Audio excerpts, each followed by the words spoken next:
Ayan, so good day po sa inyong lahat. Welcome na naman po sa another episode ng ating vlog. So, ang vlog po natin for today ay tungkol po sa sukat ng 96 heads. Ayan, so ito marami yung mga nagbabalak na mag-alaga ng backyard lang na 96 heads capacity.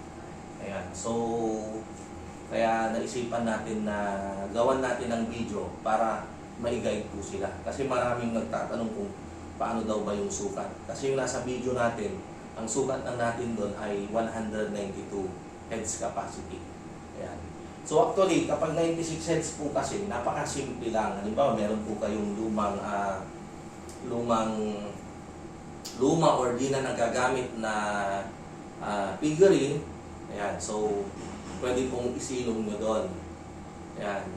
And then meron naman kayong sa likod ng bahay ninyo, gusto nyo ring maglagay doon. Kaya lang ang problema nyo, hindi nyo alam kung ano yung sukat ng paggagawa ninyong bubungan niya. Ayan. So kaya natin gagawin to ngayon. So 96 heads. Yan. So kung matatandaan nyo po kasi, ang sukat ng isang housing, ng isang battery cages natin ay 40 inches. Yan. So, yung 40 inches na yan, meron po siyang dalawang pintuan. Yan. Compartment, dalawang compartment. So, for every compartment, 4 po yan na manok. Yan. So, gagawa rin tayo ng manok. Ganun. Hindi pa yan. Yan yung ano niya. Yan. Tingnan ninyo Yung grade ko po nung ako ay elementary, pag pinag-drawing ako ng manok, hindi ko ma-drawing Ganyan. So, for every pinto, 4 po na manok yung ilalagay natin. So, para makabuo tayo ng yung isang module, ang isang deck kasi ay 4 na compartment or 4 na pintuan. So, yan. So, 1, 2, 3, 4. So, kung 4 yan, 4 na pintuan, natag po 4 equals 16 heads na manok. Ngayon, kung ang isang module natin ay 3 decker, so, ano po yan? 1, 2, 3. So, 16 times 3 equals 48 heads capacity. Ayan. So, ganyan po yun. Ngayon, yung 48 heads, pwedeng magkaharap yon equals 96 heads. Pwede rin naman, kapag magkaharap kasi, yan po, magkaharap.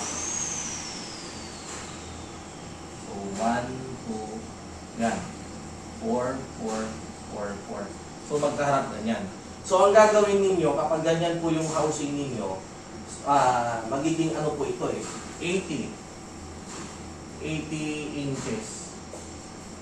Mula po dito hanggang dito, 80 inches.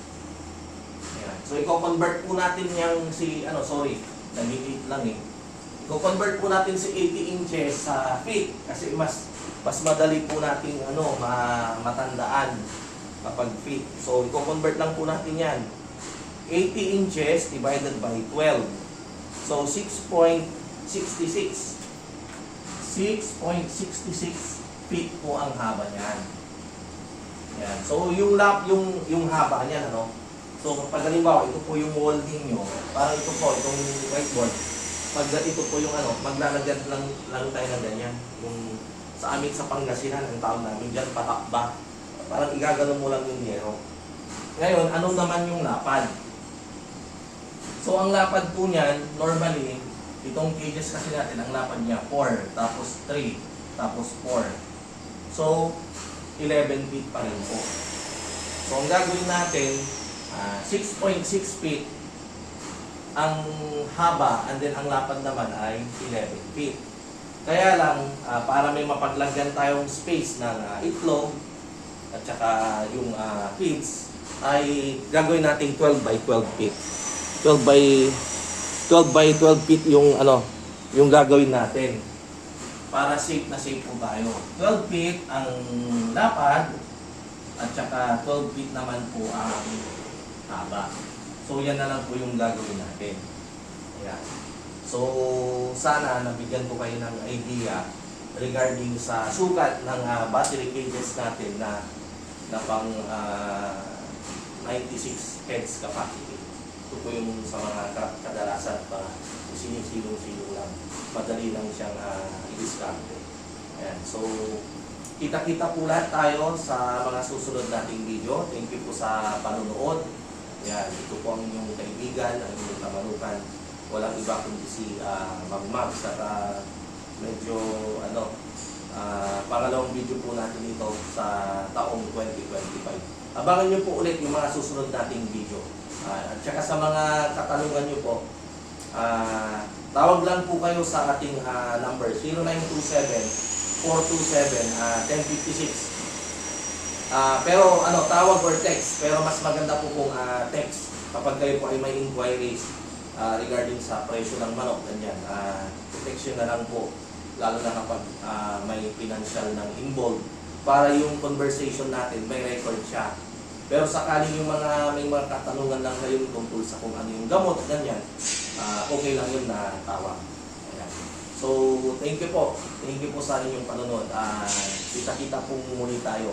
Today is January 13, 2025. At i-upload ko po kaagad dito after kong matapos. Ayan. God bless po, God bless. Thank you.